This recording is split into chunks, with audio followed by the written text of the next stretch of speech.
de los pueblos de África y Asia, principalmente, ¿ya? Después de la Segunda Guerra Mundial, ¿ya? La descolonización se divide en 3 etapas o 3 periodos, ¿ya? El primer periodo va desde 1945 a 1955 y se concentra en Asia.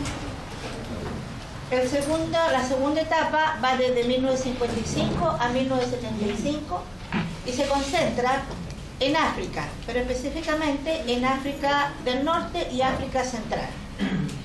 Y la tercera etapa, que digamos es como la menor en cuanto digamos a cantidad e importancia, se concentra desde 1975 en adelante y algunos le ponen hasta 1990 o 1995 por ahí, ¿ya? Y se concentra principalmente en Sudáfrica, en Oceanía y en el Caribe, ¿ya? Ahora, dentro de la descolonización se dieron 2 formas de descolonización, ¿ya? Primero, ¿no es cierto?, está la descolonización pacífica, en la cual no hay guerra, no hay violencia. Y esta también se le conoce como a la inglesa, ¿ya? Porque Inglaterra, que fue el que tenía el imperio más grande, más de 200 y tantas colonias, llegó a acuerdos y tratados con sus colonias y así les entregó la independencia, pero sin guerra.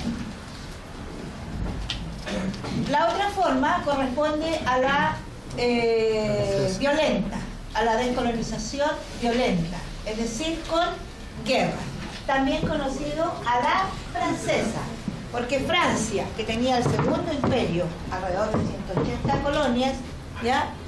En vez de mandar diplomáticos, en vez de llegar a un acuerdo, sostuvo largas guerras con sus colonias, ¿ya? Y acá tomamos, por ejemplo, de pacíficas, descolonización en forma pacífica, tenemos el caso de la India, ¿ya? En la India, que pertenecía a Inglaterra, se logró la independencia de este territorio, ¿ya? Gracias a la gestión del virrey de la India, Lord Mountbatten. Chiquillos, cuando yo haga la prueba, yo voy a colocar todos los nombres en la pizarra, ¿ya? Entonces ustedes no se van a preocupar de cómo se escribe, porque yo se los voy a dar todos en la pizarra, todos desordenados, pero ustedes ahí lo que van a hacer van a identificar cuál corresponde. Lord Mountbatten, con M, ¿no es cierto?, con larga, con 2 T más o menos aquí, ¿ya? Él era el virrey de la India y él propuso un plan de independencia que consistía en la creación de 2 estados, porque allí convivían en la India 2 culturas, 2 pueblos, y se crea en 1947 el estado de la India con la población hindú y el estado de Pakistán con población musulmana, ¿no es cierto?, de origen árabe, ¿ya?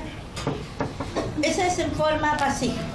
El gran líder de la independencia de la India es Gandhi, pero todos creían, ¿no es cierto?, que una vez llegado a la independencia Gandhi iba a ser el primer ministro o presidente. No fue así, ¿no es cierto?, y el pueblo eligió a Nehru, que era el amigo y mano derecha de Gandhi. Gandhi murió asesinado por uno, ¿no es cierto?, de sus propios hermanos, podríamos decir, porque era hindú. ¿Por qué murió asesinado? Porque los hindúes no estaban de acuerdo con la creación del estado de Pakistán y consideraron que Gandhi había sido como muy blando y había entregado, ¿no es cierto?, el territorio a los musulmanes. Bueno, en Asia, con violencia, está el caso de Indochina. Se sostiene una guerra entre 1946 a 1954 contra, por supuesto, Francia. El territorio de la Indochina contenía, ¿no es cierto?, varios pueblos que en 1954, después del triunfo, ¿no es cierto?, de estos pueblos, logran decretar su independencia y se crean en el territorio de la Indochina 4 estados, que son Laos, Camboya, Vietnam del Norte y Vietnam del Sur. 4 estados. En África, en forma pacífica, el caso más característico es de Sudán. Sudán es una colonia de Inglaterra, ¿ya?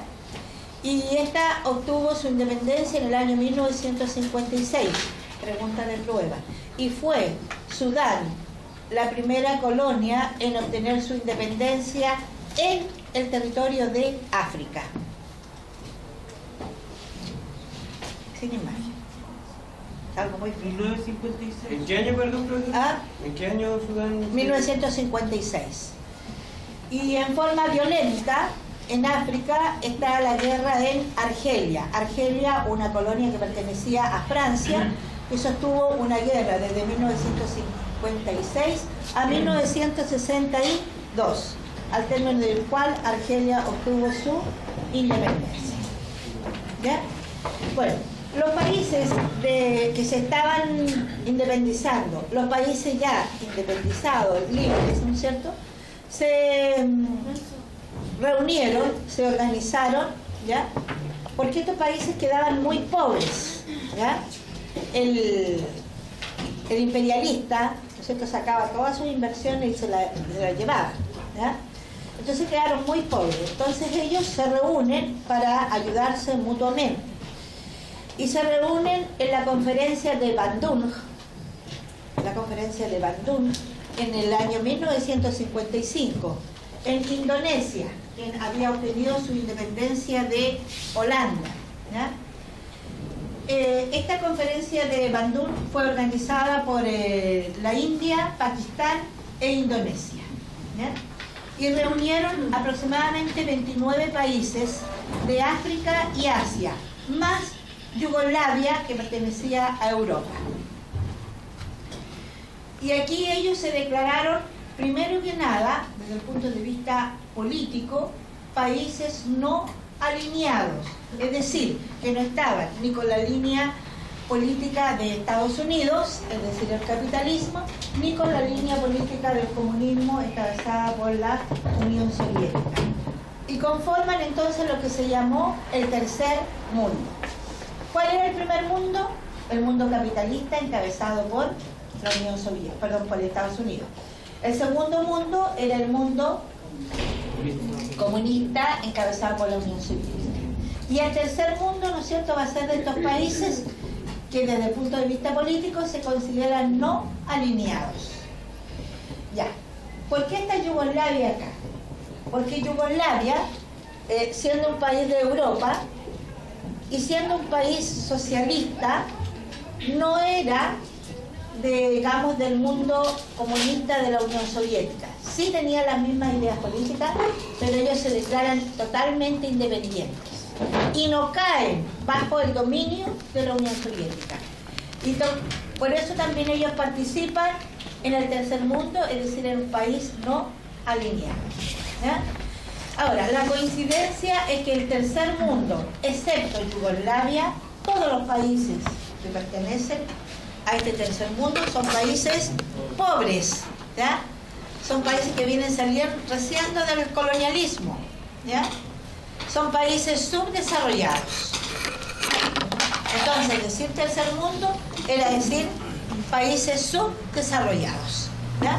Bueno, ante este hecho, la ONU, ¿no es cierto?, tenía que hacer algo, ¿ya?, para poder ayudar a estos países pobres, ¿no es cierto?, que habían surgido hacía poco tiempo, y otros que todavía, ¿no es cierto?, no lograban su independencia, y otros que desde, como por ejemplo los países de Latinoamérica, que muchos años eran independientes, pero eran países subdesarrollados. Y por eso entonces los países de América Latina, entre ellos Chile, pasamos a pertenecer a lo que se llamaba el tercer mundo, no por la ideología política, sino por ser un país subdesarrollado.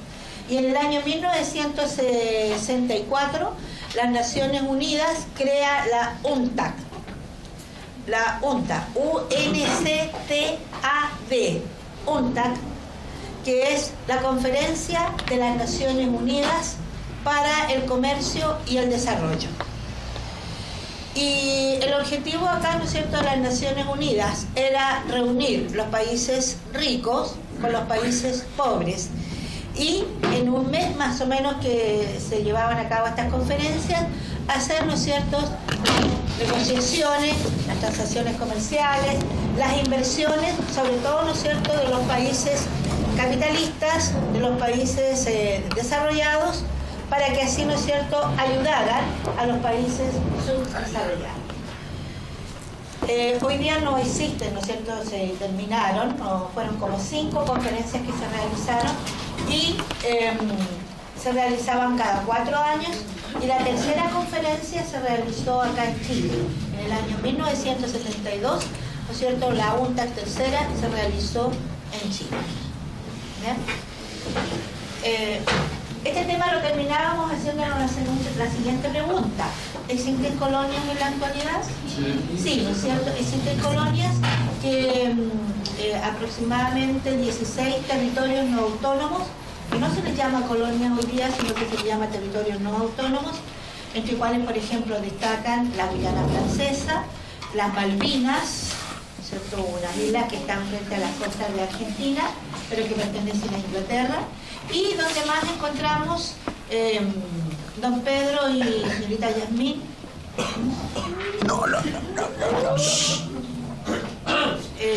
donde más encontramos, ¿no es cierto?, es en el Caribe, donde están, por ejemplo, las Islas Vírgenes, las Islas Caimán, que son, por cierto, muy famosas, porque aquellas personas, ¿no es cierto?, muy adineradas y ricas, generalmente, ¿no es cierto?, también grandes políticos, dictadores, van a dejar sus dineros allá porque son como una especie, ¿no es cierto?, de banco internacional, que pueden depositar allá sus fortunas y pueden girar en cualquier parte del mundo. Ya, terminamos con el video.